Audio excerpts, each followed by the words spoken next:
then hopscotched from a condemnation of partial birth abortion to a call for a law against human cloning, staking the state's claim to control corporeality in all its forms, from womb to cell.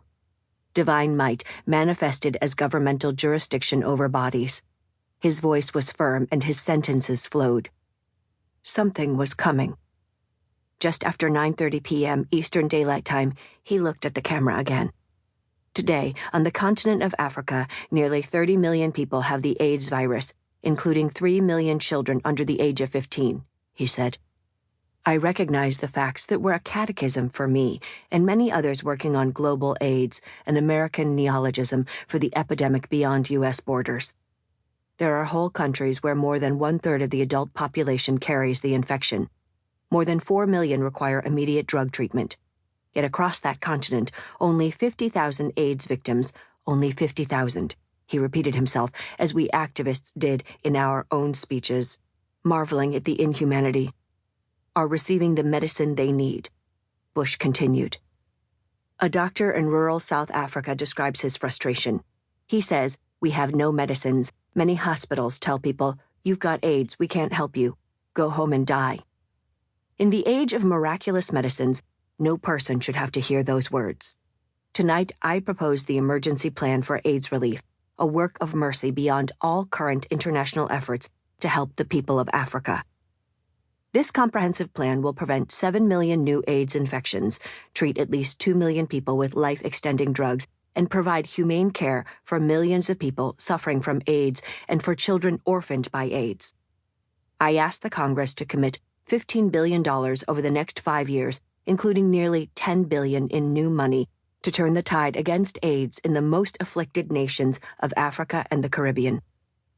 His words ended years of American negligence. With a scant handful of sentences, Bush launched the largest disease-specific foreign aid effort in the history of the country and the world. He also brought to an end an era of shameful American heel-dragging over whether people in Africa living with HIV and dying of AIDS deserved access to the medications that had changed HIV from a death sentence to a chronic disease in people who could afford them.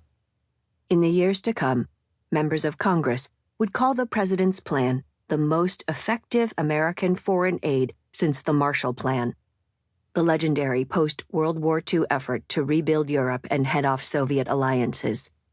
The program that would be known as the President's Emergency Plan for AIDS Relief, PEPFAR, would meet the goals Bush set in the State of the Union ahead of schedule and go on hitting or surpassing them across 3 presidential administrations and 8 Congresses. That night, Bush laid out his vision for one war that would maim and another one that would heal. One lethal and ill-fated, the other surprisingly adept at saving lives. Americans would become all too familiar with the death and destruction caused by the War on Terror. The Plague War would receive far less notice. 10 years after its launch, Nobel laureate Harold Varmus declared with surprise that few Americans understand how successful the PEPFAR has been and how it was conceived and carried out. In subsequent years, assessments of Bush's presidency would cite the AIDS war as his primary positive achievement, sometimes with gotcha headlines like, "George W. Bush was a much better president than liberals like to admit." Such stories suggested that the program's most salient feature was its surprising progenitor and obscured the extent to which Bush's work of mercy was also a feat of engineering, of policies, attitudes, activist strategies, and public health programs. The COVID-19 pandemic that began in 2020 made it clear that the country could ill afford this mischaracterization. Even with compromises that put cracks in its foundation, PEPFAR is America's most sustained and effective fight against a pandemic of the 21st century.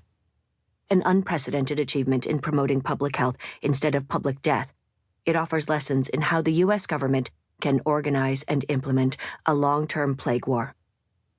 We who worked on AIDS knew none of this that night, but we did know that while a virus can cause illness, it is human actions that allow the virus first to spread until it inhabits enough bodies that an outbreak has occurred, and then to continue to spread until its presence has reached epidemic or pandemic proportions. We knew that the actions that fueled the epidemic were not condomless sex acts or shared syringes, but the laws passed and stigma dispensed by members of society.